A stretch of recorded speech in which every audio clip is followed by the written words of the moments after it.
Cognitivo, módulo 13.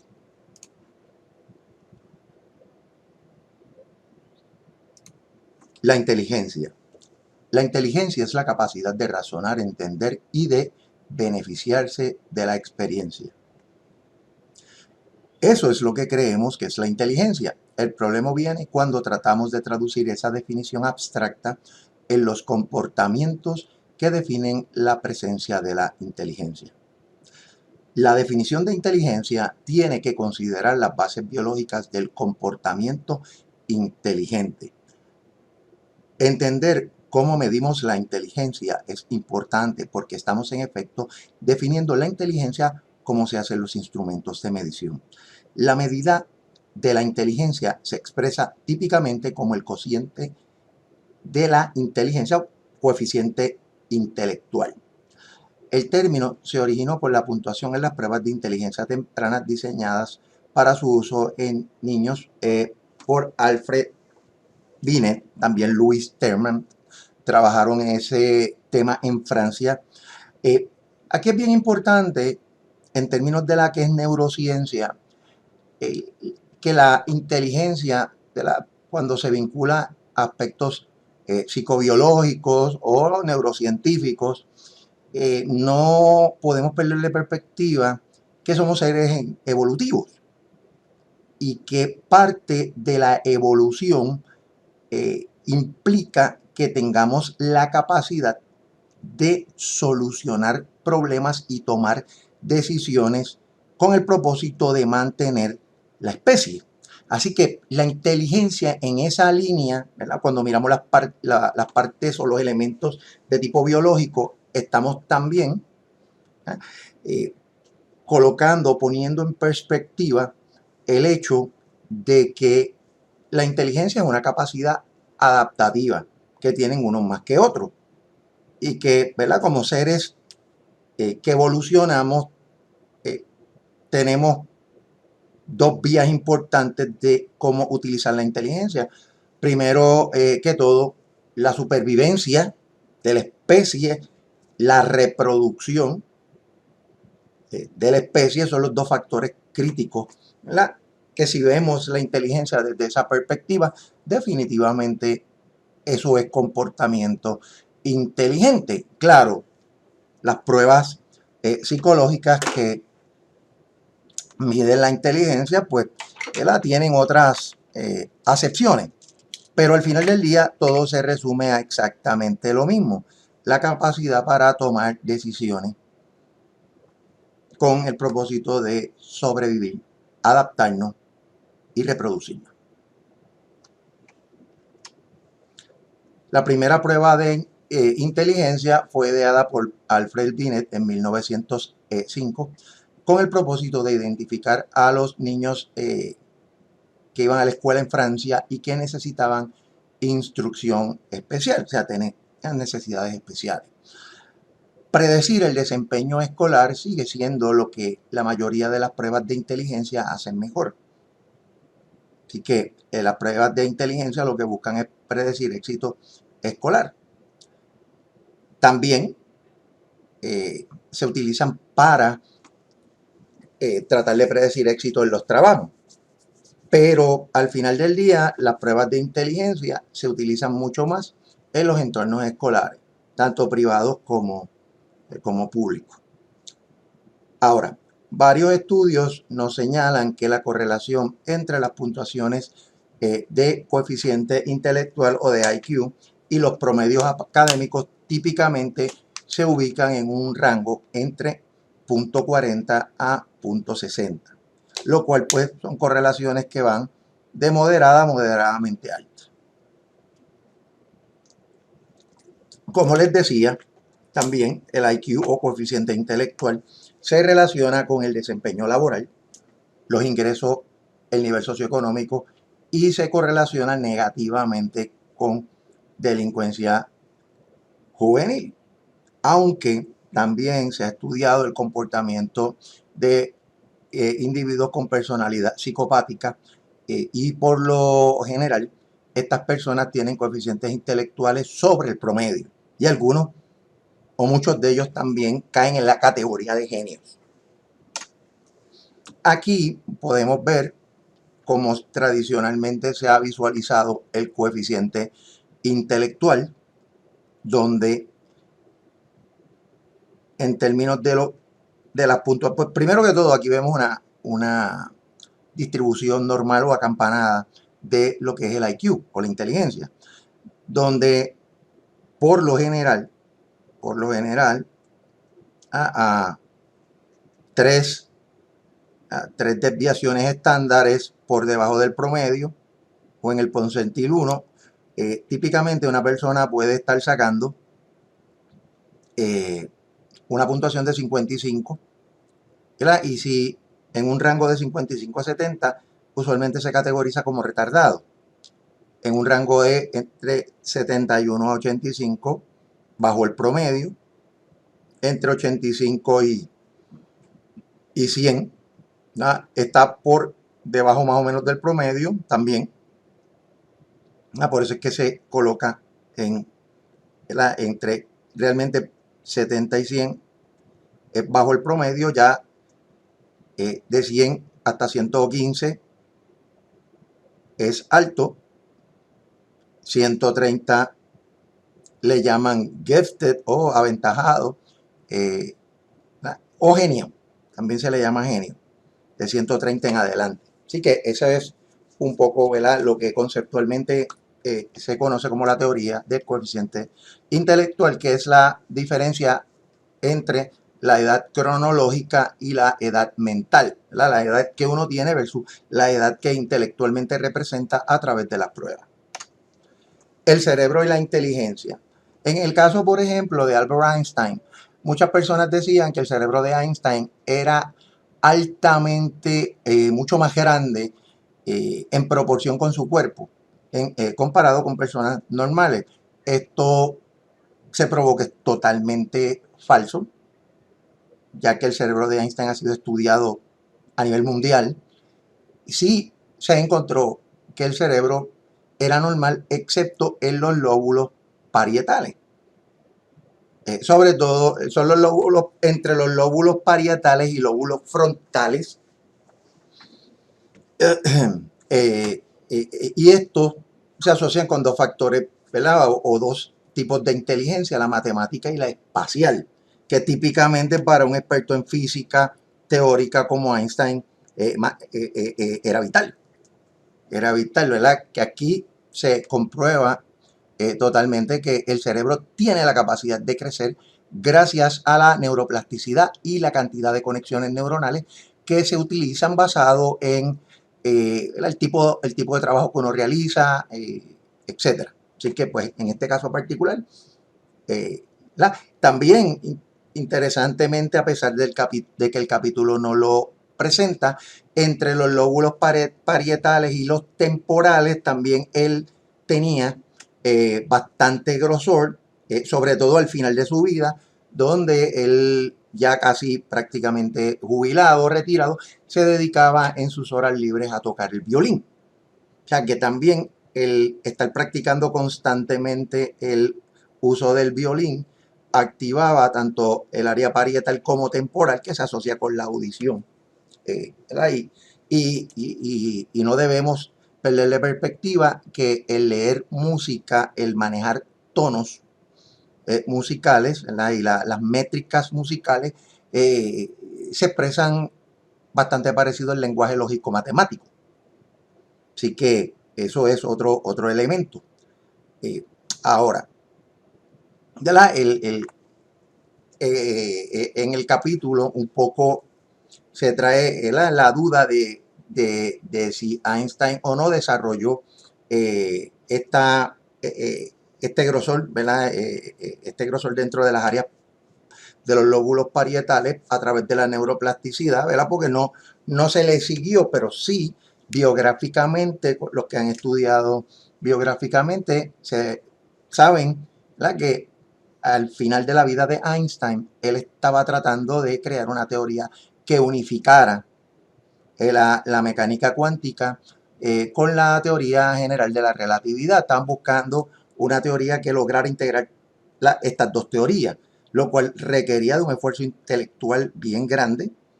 Y como les dije anteriormente, también disfrutaba mucho en su tiempo libre de tocar el violín.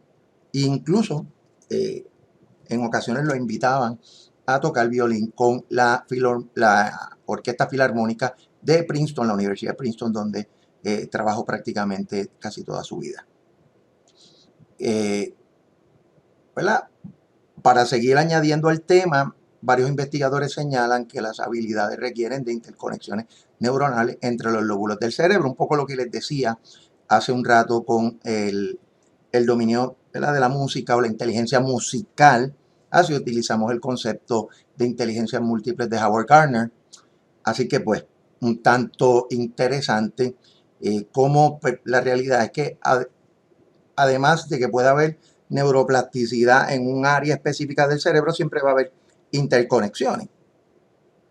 Interconexiones, porque el cerebro realmente funciona como un todo. Lo que pasa es que dependiendo de las diferentes acciones, pensamientos de un individuo, es que se activan unas áreas más del cerebro que otras, pero la realidad es que las neuronas se conectan a través de todos los hemisferios, a través de todos los lóbulos y en combinación con diferentes áreas del cerebro y sus funciones particulares.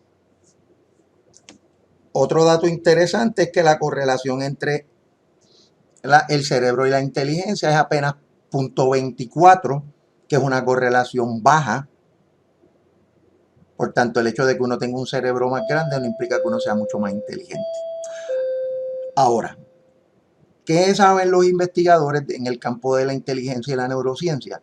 Que sí, la inteligencia, ¿verdad?, o el pensamiento y comportamiento inteligente se ve más reflejados en los volúmenes de materia gris y blanca. Así que las investigaciones lo que nos dicen es que mientras más materia gris y blanca, más inteligencia también tenemos. Otros investigadores también añaden a eso que en esa materia gris y blanca las neuronas que se encuentran en ambas tipos de materia están soportadas, ¿verdad?, o tienen una red de soporte grande de las glías, ¿verdad?, que son otro tipo de células, pero que su función principal, bueno, tiene dos funciones. Sirven como una red para mantener los distintos tipos de neuronas unidas, un tipo de red, y también las glías ayudan en el desarrollo del cerebro a que se dé la evolución, ¿verdad?, o el crecimiento de las neuronas en términos de cómo se van moviendo a diferentes áreas del cerebro. Las glías tienden a generar, a convertirse como en un soporte. Es como una escalera, sirven como una escalera para que las neuronas se muevan y emigren hacia ciertos lugares. Claro, se sigue estudiando mucho el rol de las glías porque hay algunos teóricos de la inteligencia que plantean que las glías también ayudan a crear una convolución de neuronas en las áreas donde se manifiesta más el comportamiento inteligente. Estas glías ayudan a que se genere comportamiento inteligente porque conectan las neuronas del comportamiento inteligente, ¿verdad?, que tiene muchas acepciones porque nuevamente estamos viéndolo desde una perspectiva más evolutiva, pero que las glías tienen un rol mucho más fuerte que solamente soportar a las otras neuronas. Eso es uno de los elementos sumamente importantes ¿verdad?, y apasionantes del estudio del cerebro y la inteligencia. Ahora, las correlaciones entre la materia gris y blanca en hombres y mujeres. Aquí pueden ver un diagrama donde tenemos hombres y mujeres y tenemos la materia gris y la materia blanca, y ven cómo en los hombres, ¿verdad?, aquí se ven en la parte del lóbulo parietal izquierdo mucho más prominentes, ¿verdad? Interesantemente, en los hombres, la materia gris, ¿verdad? En términos de cómo lo estamos viendo a nivel de los lóbulos frontales. Estamos viendo los lóbulos frontales, ¿sí? Y realmente es el lado izquierdo, es más prominente. Pero miren qué interesante cómo se distribuye la materia gris en las mujeres, mucho más distribuida en ambos lóbulos frontales. Lo mismo la materia blanca, en comparación con los hombres que tiende a estar más distribuida, más en un lóbulo, ¿verdad? Si estamos mirando de frente, realmente es el lóbulo derecho. El lóbulo derecho, claro, también en el pensamiento lógico matemático y el dominio de las matemáticas se puede ver. Claro, aquí tenemos los lóbulos frontales, ¿verdad? Según lo ven, la flecha indica, pero ya esta área es parietal, es totalmente parietal. Ahora, miren si vemos el corte sagital, miren qué protuberante es a nivel interno en los hombres la materia gris versus las mujeres. Claro, no, esto no representa que el hombre sea más inteligente que la mujer porque tenga mayor prominencia en uno de los lóbulos parietales, ¿verdad? La activación del comportamiento inteligente. Claro, las diferencias en comportamiento inteligente van a variar por otras razones que no necesariamente tienen que ver con la biología. Por otro lado, tenemos en hombres el corte en el lado izquierdo, ¿verdad? Aquí estamos viendo ya en el área frontal, un poco ya aquí entre el área temporal, un poquito entre el temporal y el parietal.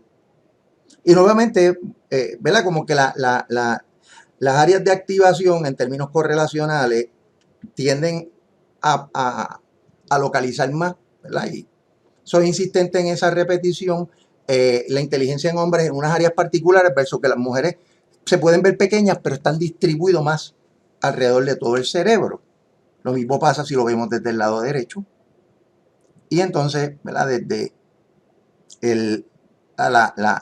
la parte trasera del cerebro. Así que la realidad, en términos de materia gris, es que pues, se tiende a distribuir más ampliamente a través del cerebro de las mujeres, tanto la materia gris como la blanca, en comparación con los hombres que está un poquito más localizado. Nuevamente, en términos generales, lo que se conoce como inteligencia, per se o comportamiento inteligente o inteligencia general o capacidad intelectual general, no se establece que hay necesariamente unas diferencias en la inteligencia de hombre y mujer o en la cantidad de materia gris, más que todo en el uso de la materia gris. Así que, pues, ¿verdad? Eso de uno decir que las mujeres son más inteligentes que los hombres o viceversa, pues no tenemos la evidencia empírica que soporta este tipo de cosas. Ahora bien, otro dato que nos ayuda a entender, y claro, a entender la inteligencia como una herramienta evolutiva, es la velocidad y eficiencia en el procesamiento de información, ¿verdad? Si yo tengo un cerebro que procesa la información más rápido, la maneja más rápido y permite tomar decisiones más rápido, estoy demostrando un comportamiento inteligente. Pero inmediatamente cuando uno mira el concepto de inteligencia como perspectiva evolutiva, hace 300.000 años atrás, los seres humanos, cuando éramos cazadores y recolectores, comportamiento inteligente estaba más asociado a nuestra capacidad para sembrar cosechar, perdón, y cazar.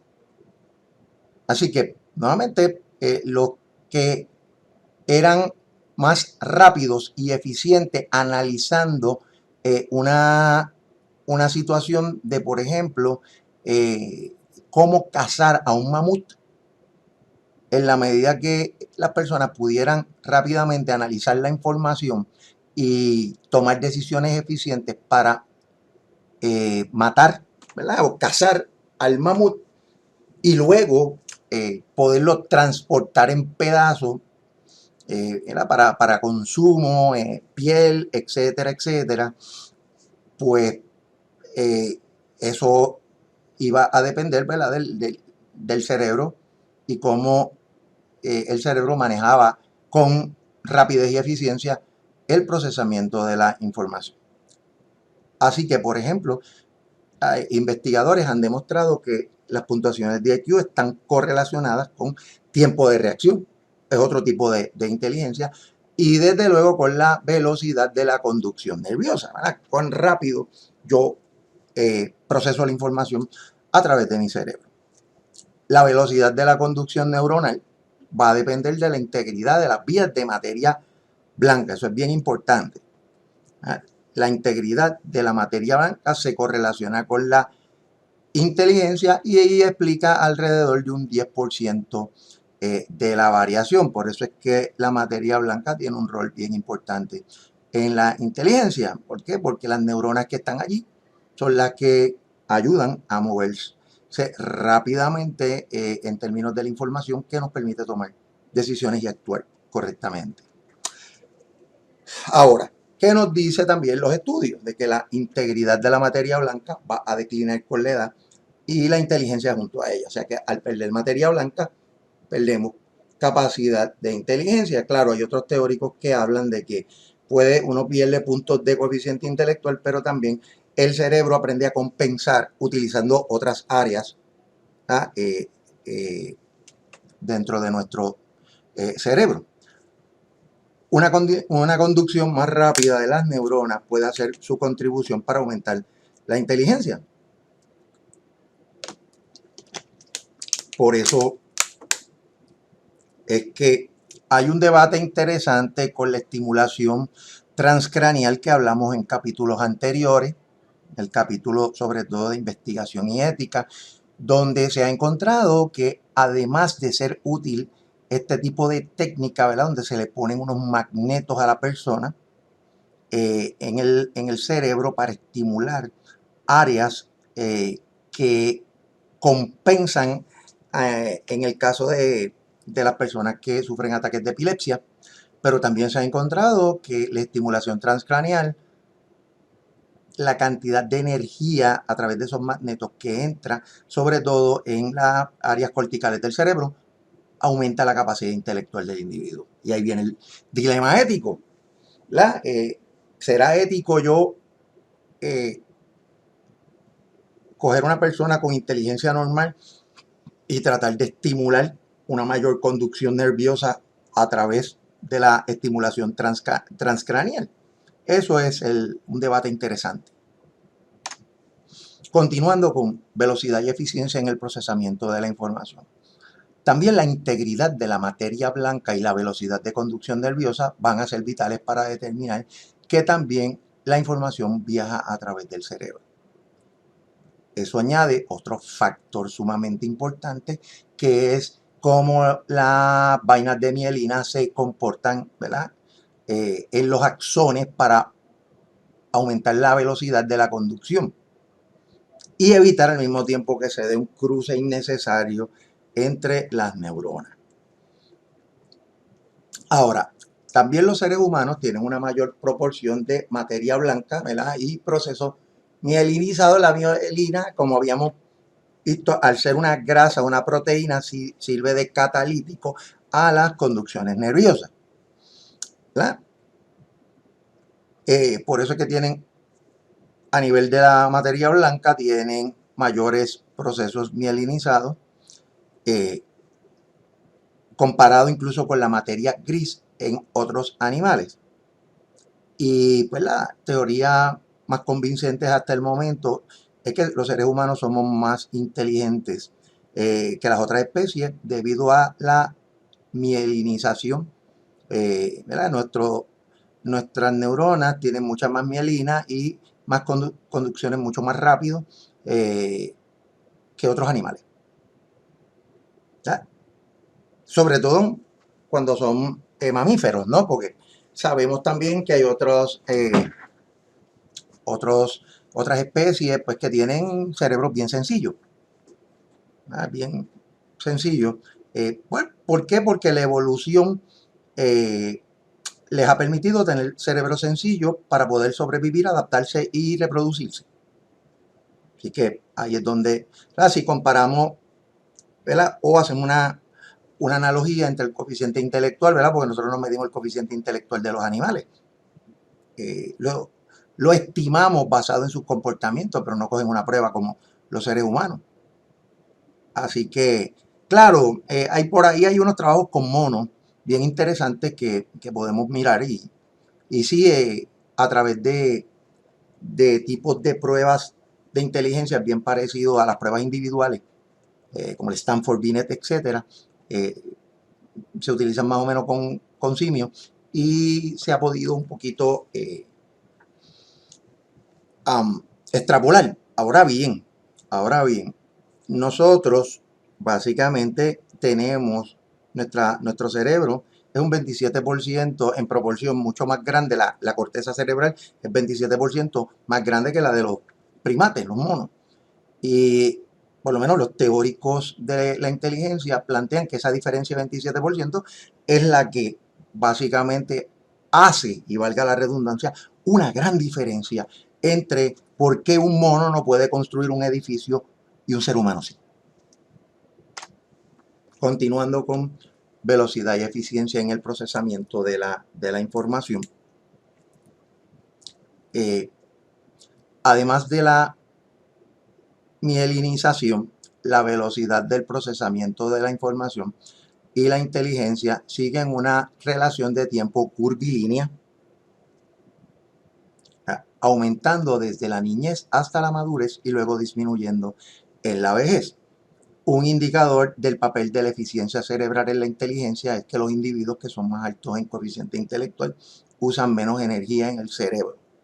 Así que eso es interesante.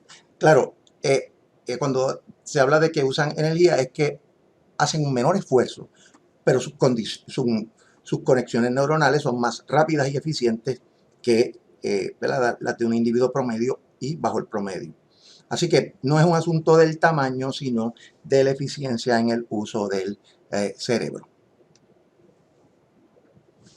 Teoría de la integración parietofrontal. Rex John y Richard Hare en el 2007 propusieron la teoría de la integración parietofrontal. Según su teoría, el tratamiento de la información se lleva a cabo en 4 etapas, principalmente los lóbulos parietales y frontales. 1. Después de que la información sensorial se haya procesado en las áreas secundarias, se pasa a encender o activar las áreas parietales que abstraen la información y la integran. Y entonces estas áreas interactúan con áreas frontales en la resolución y la evaluación del problema. Finalmente, la corteza cingulada anterior selecciona la respuesta e inhibe las respuestas alternativas. Esta es la teoría que nos presentan tanto Jung como Hare. Estudios que se han hecho subsecuentes han demostrado apoyo a la teoría, identificando a estas áreas como el centro de la inteligencia y la corteza parietal como el eje principal. ¿Por qué? Porque básicamente tenemos que la materia blanca se aloja más en el área parietal, pero esas conducciones neuronales luego son procesadas por los lóbulos frontales, que son básicamente el área ejecutiva de toma de decisiones, donde se filtra la información para finalmente tomar una decisión. Así que la teoría es la más de interesante, ¿no? Porque pues, lo que estamos diciendo es que recogemos todos los estímulos, activamos las áreas parietales, allí se abstrae y se integra la información, luego la información se procesa en los lóbulos frontales, donde identificamos las posibles soluciones, hasta que encontramos la solución correcta y finalmente la corteza cingulada anterior es la que ayuda a esa selección para entonces inhibir las respuestas alternativas. o eliminar la respuesta alternativa. Estudios subsecuentes han demostrado el apoyo a la teoría, lo dijimos ya, o sea que esta teoría que nos establece que todos los estímulos a través del sistema nervioso central caerán en el área parietal, terminarán analizándose en el área frontal y finalmente se toma la decisión correspondiente. Ahora,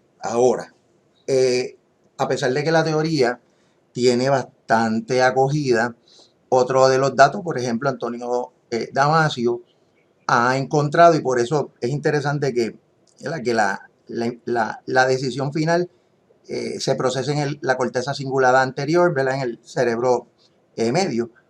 Pero por otro lado, también durante ese proceso se activan el sistema límbico, que tiene que ver con las emociones.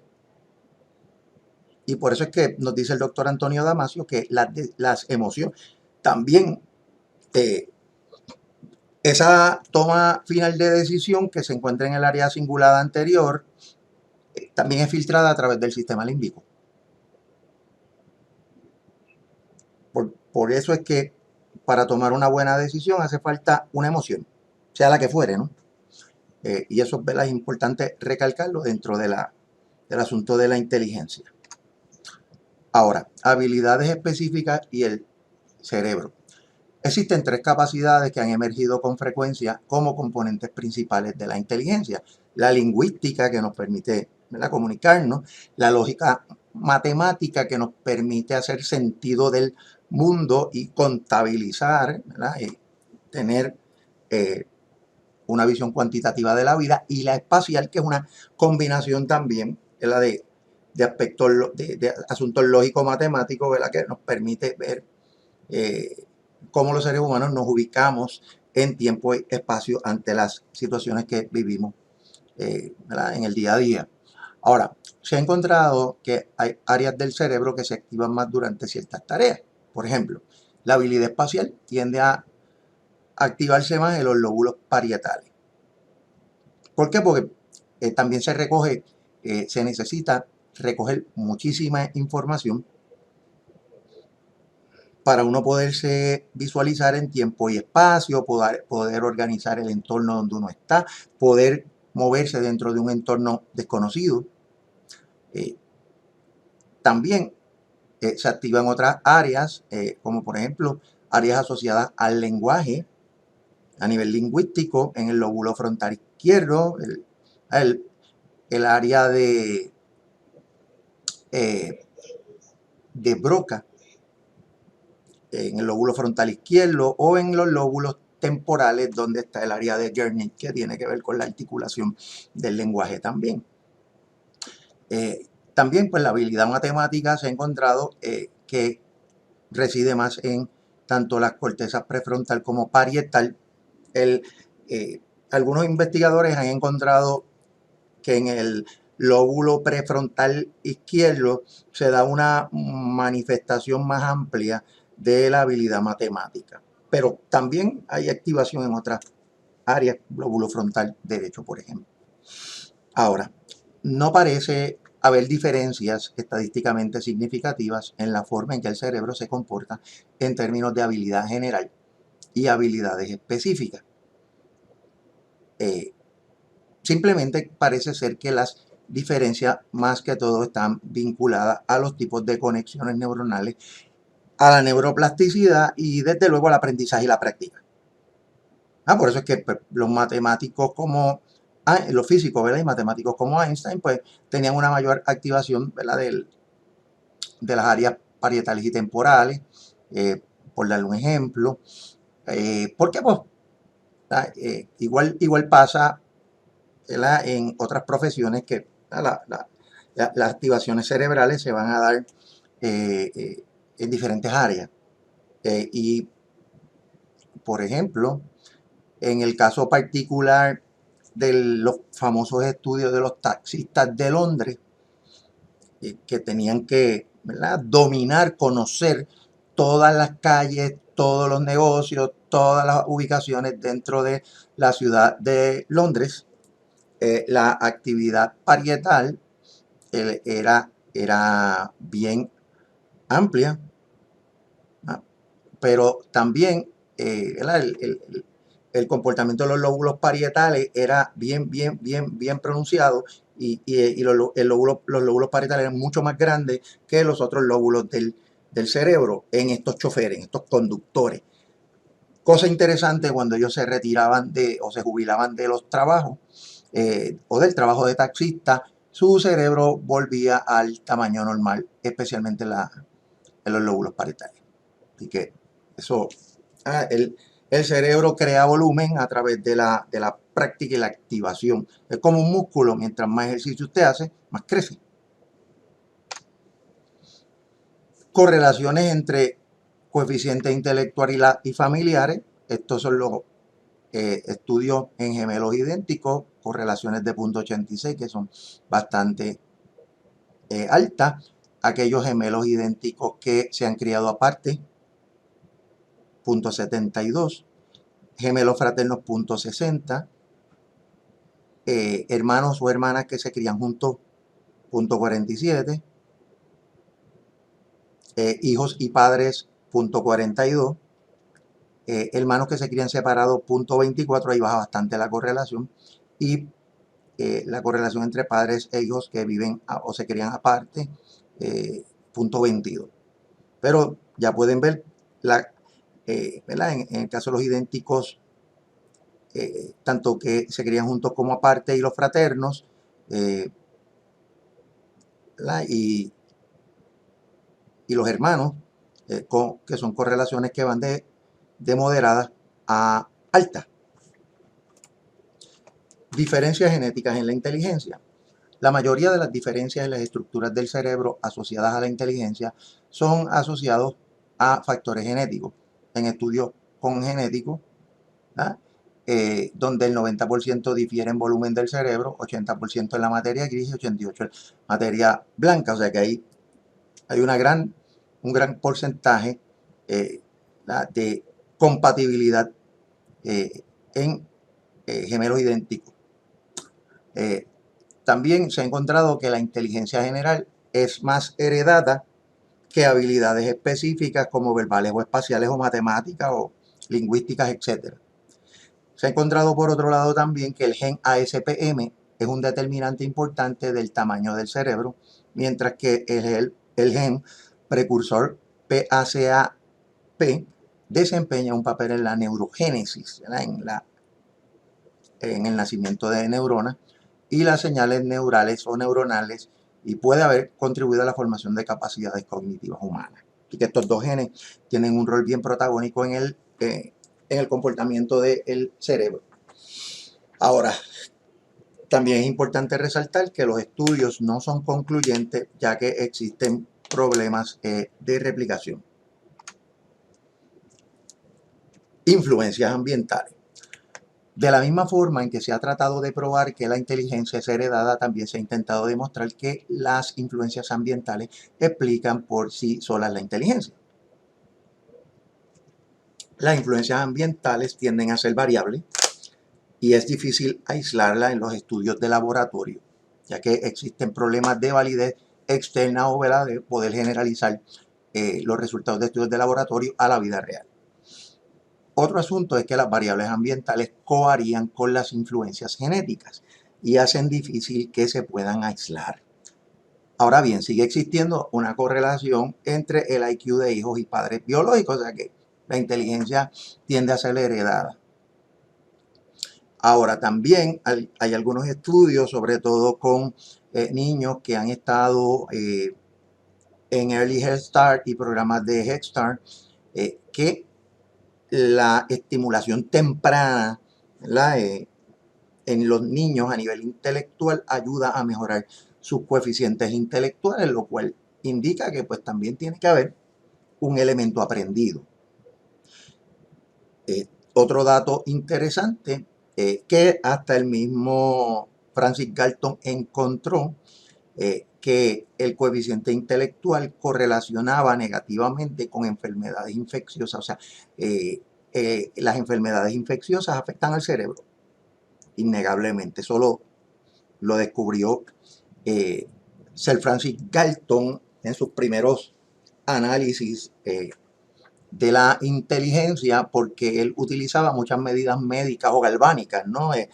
Pulso, sudoración, latidos del corazón, la presión arterial, y, y él encontró que las personas con enfermedades y sobre todo enfermedades infecciosas tendían a tener coeficientes de intelectuales más pequeños o menores. La edad y la inteligencia.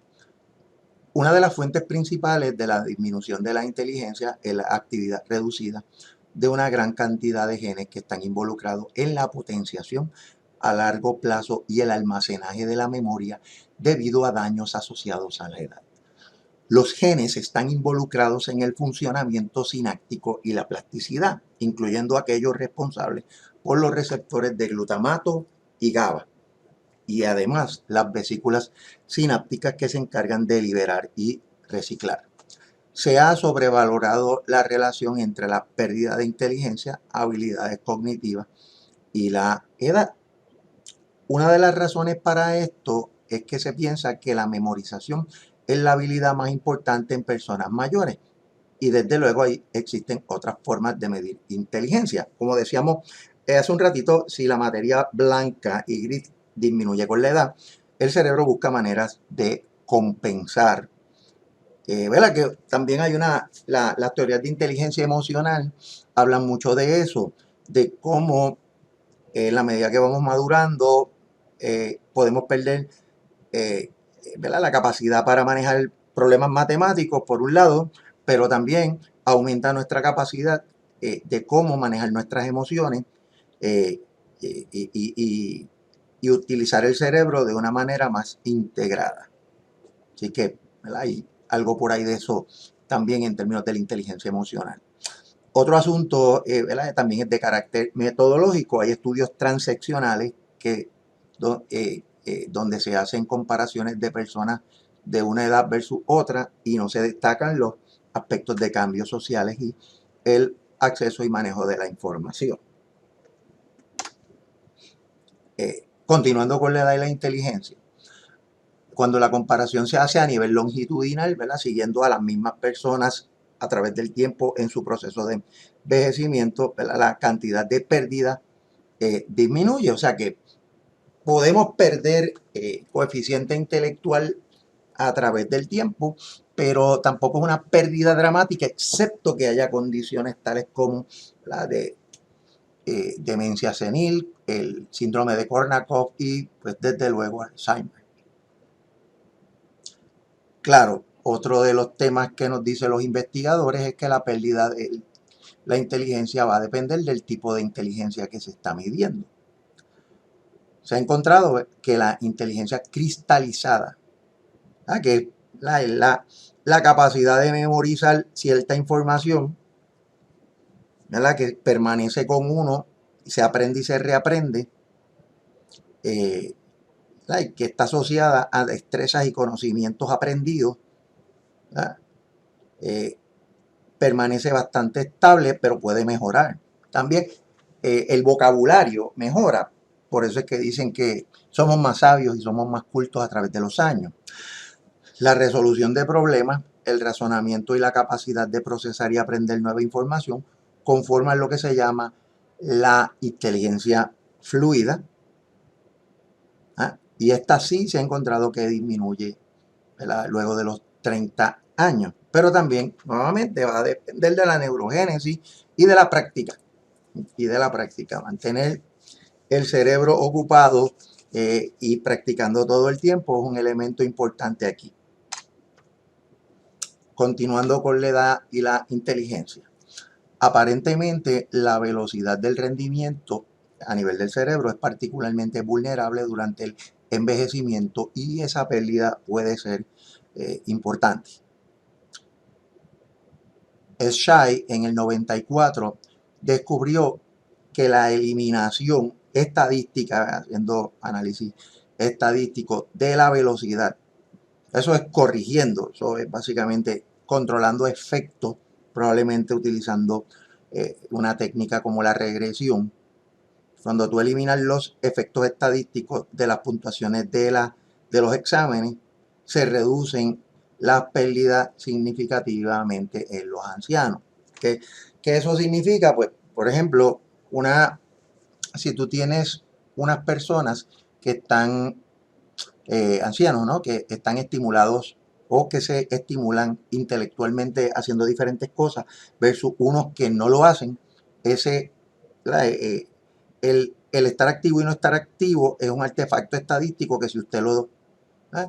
lo, lo controla, lo que eso significa es que no perdemos tanta capacidad intelectual como se piensa.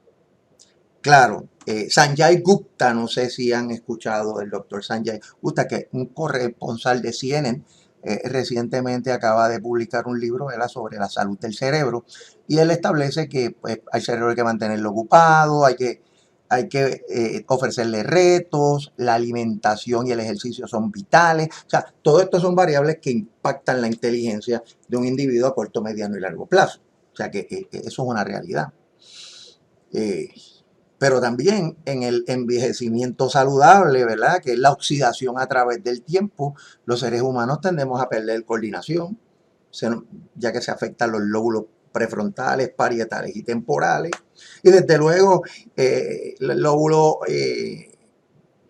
lóbulo occipital, cuando se nos afecta la vista. Así que esa pérdida está ahí presente, ¿verdad? Aún cuando estamos activos o en reposo, pero por otro lado, Sanjay Gupta nos dice que uno puede,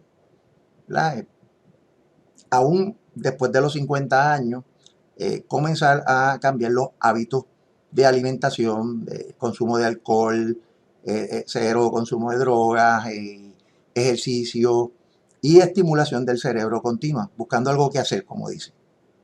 Pero que la sedentariedad es fatal. Estar sedentario físico y mentalmente son variables que afectan la capacidad intelectual y que aumentan la probabilidad de que usted adquiera alguna condición de salud que le afecte cognitivamente. Como les decía, senilidad o Alzheimer, como o las condiciones más prevalentes. Continuando con la edad y la inteligencia, en la medida en que esta coordinación va disminuyendo la capacidad cognitiva también, o sea, coordinar físicamente también afecta la capacidad cognitiva. Se ha encontrado, ¿verdad?, a través de imágenes de resonancia magnética que la pérdida es debido a disminución en las conexiones de la materia blanca en las áreas. Yo se lo comenté hace un ratito.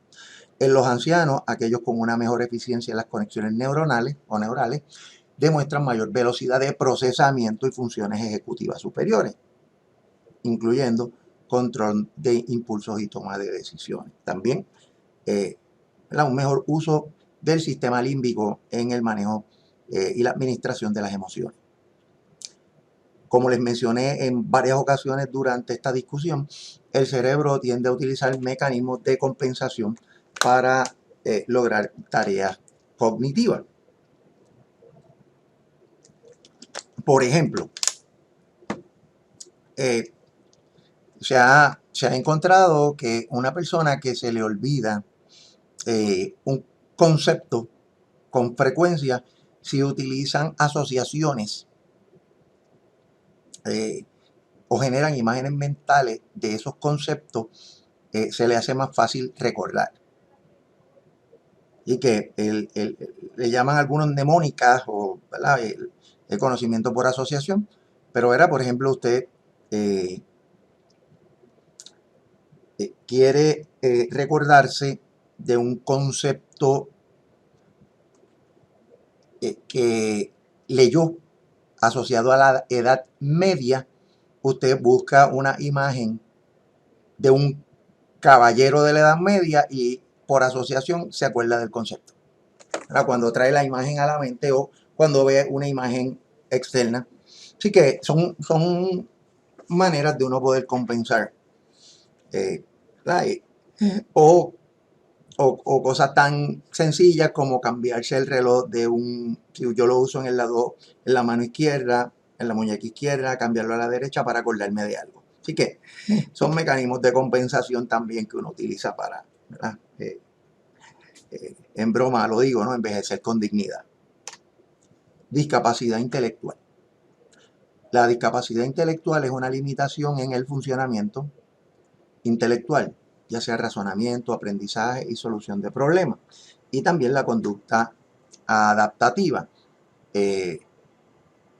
Contrario a la pérdida de conocimiento a través del tiempo, aquí las discapacidades intelectuales tienen su nacimiento o génesis en el desarrollo. El criterio que nos establece el DSM-5 es que la persona posea un coeficiente intelectual igual o menor de 70. Deficiencias en el funcionamiento adaptativo, tales como la comunicación, la participación social y la vida independiente y enfrentar dificultades durante el desarrollo, están presentes en personas con coeficientes iguales o menores a 70. Áreas que se evalúan en los diagnósticos de discapacidad. Son tres: conceptual, social y práctica. La conceptual son las destrezas de lenguaje, escritura, lectura, matemática, razonamiento, conocimiento y memoria. Está la social, donde está la empatía, el juicio social, las destrezas de comunicación interpersonal, la habilidad para relacionarse con otros. También está la práctica, que son las áreas de autocuidado, cuidado personal, responsabilidad laboral, manejo del dinero, recreación y tareas asociadas, aspectos de tipo académico, escolar y laboral. Una de las condiciones más prevalentes de discapacidades intelectuales es el síndrome de Down. Este es causado por la presencia de un cromosoma 21 adicional. Las personas con este síndrome tienden a tener un coeficiente intelectual que puede fluctuar entre 40 y 55. Ahora, estas personas, si son educadas correctamente, pueden ser bastante funcionales. También existe un mito que son hipersexuales, no son altamente afectivos por lo general, pero eso no se puede confundir con hipersexualidad. También otro mito era que su expectativa de vida era similar, era menor a la de una persona que no tenía el síndrome. Se ha encontrado que eso es incorrecto. Una persona con síndrome de Down puede vivir muchísimos años de la misma manera que alguien que no lo tenga. Otras condiciones, está el síndrome X frágil, que es debido a una mutación en el gene frágil del retraso mental X1, FMR1. Este gen, el FMR1, normalmente contiene entre 6 y 45 repeticiones de la secuencia de nucleótidos CGG. Si el número de repeticiones CGG alcanza 200, el gen se torna recesivo y no va a generar ninguna proteína. Importante, ¿verdad? Los genes generan el comportamiento proteínico, son proteínas en esencia. El síndrome de X frágil es el resultado, ¿verdad? Cuando sucede esto, y las personas tienen típicamente un coeficiente intelectual en o por debajo de 75 puntos. También está la fenilcetonuria. Esto se debe a una incapacidad hereditaria para metabolizar el aminoácido fenilalanina. El exceso de fenilalanina interviene con la mielinización durante el desarrollo, lo torna más lento. Y si no hay un tratamiento estricto en términos de la dieta, la persona puede convertirse en alguien totalmente incapacitado, y básicamente un adulto podría tener cerca de 20 puntos de coeficiente intelectual. Continuando con otras condiciones está la hidrocefalia.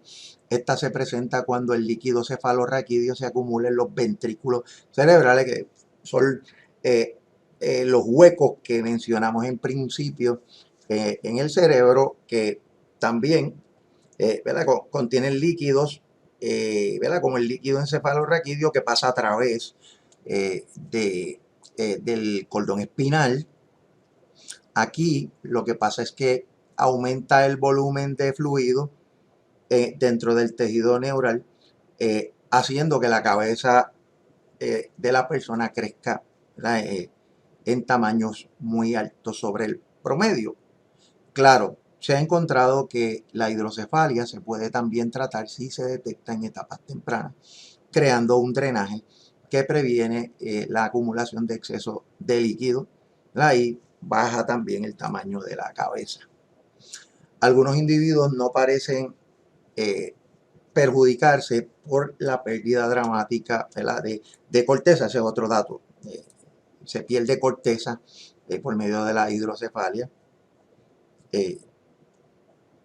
Y las personas cuyos ventrículos se llenan cerca de un 95% tienen un coeficiente intelectual de más de 100. Pero sí, ¿verdad? Un poco del problema con la hidrocefalia es que pues, la cabeza crece, la gente ve a estas personas con cabezas protuberantes, desde niños los molestan y crean también ciertas incomodidades en la persona, complejos, que algunos pueden llevar a condiciones de salud mental severas. Pero no se ha encontrado que se afecta a su inteligencia grandemente, aun cuando los ventrículos se llenan en alrededor de un 95%.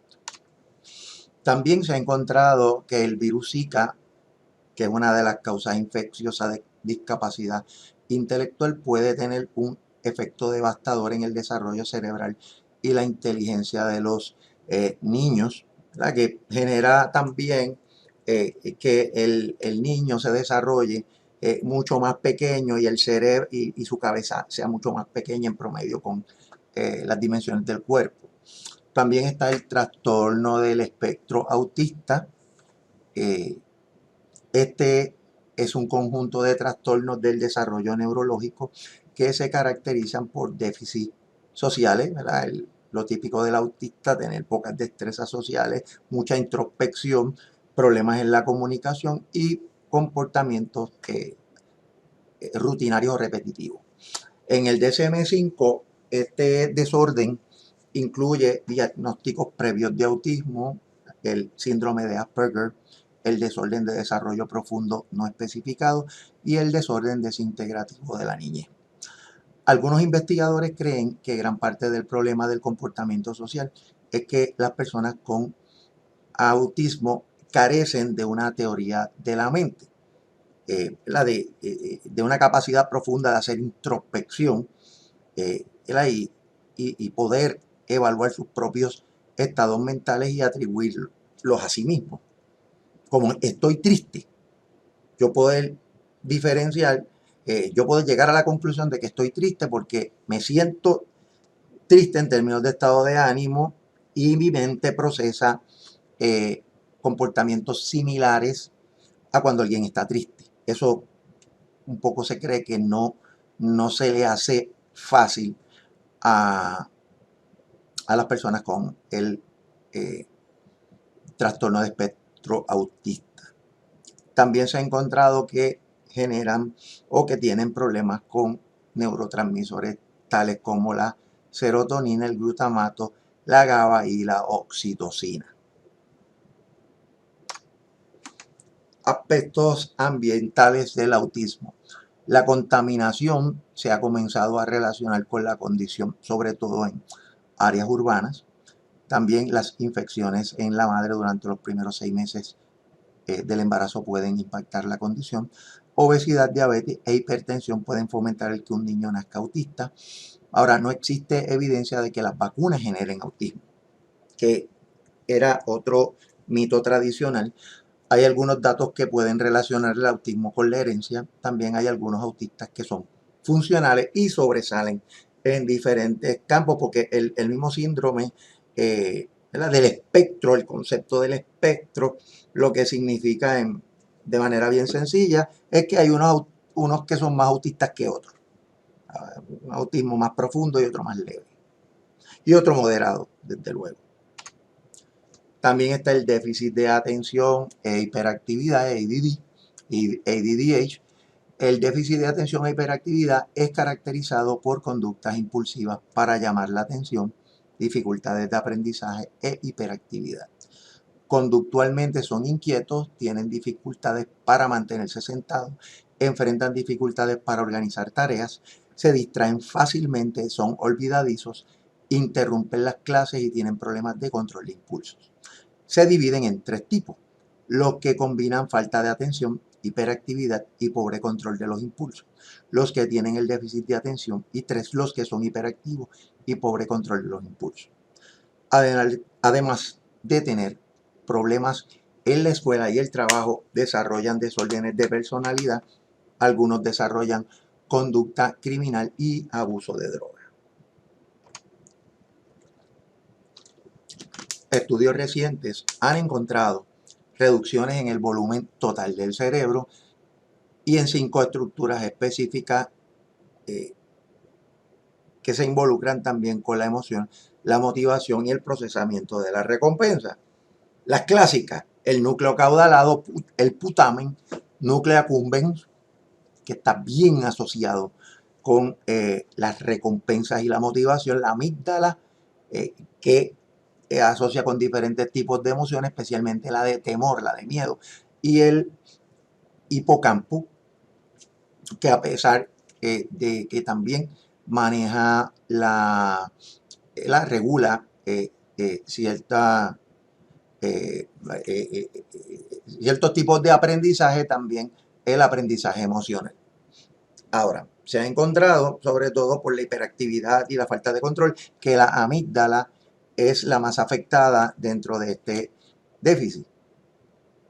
Así que no solamente tenemos problemas en la amígdala asociados a el control de las emociones, sino a la inhibición de la respuesta, de cómo también me puedo quedar en neutro y no actuar. La integridad de la materia blanca también se reduce en niños con esta condición, tanto en conexiones interhemisféricas como en vías anteriores posteriores. Comparten esta característica con niños diagnosticados con autismo y trastorno obsesivo compulsivo. También se vincula a problemas con la dopamina y la serotonina y la norepinefrina. Se entiende que algunos factores ambientales también pueden influir en la condición.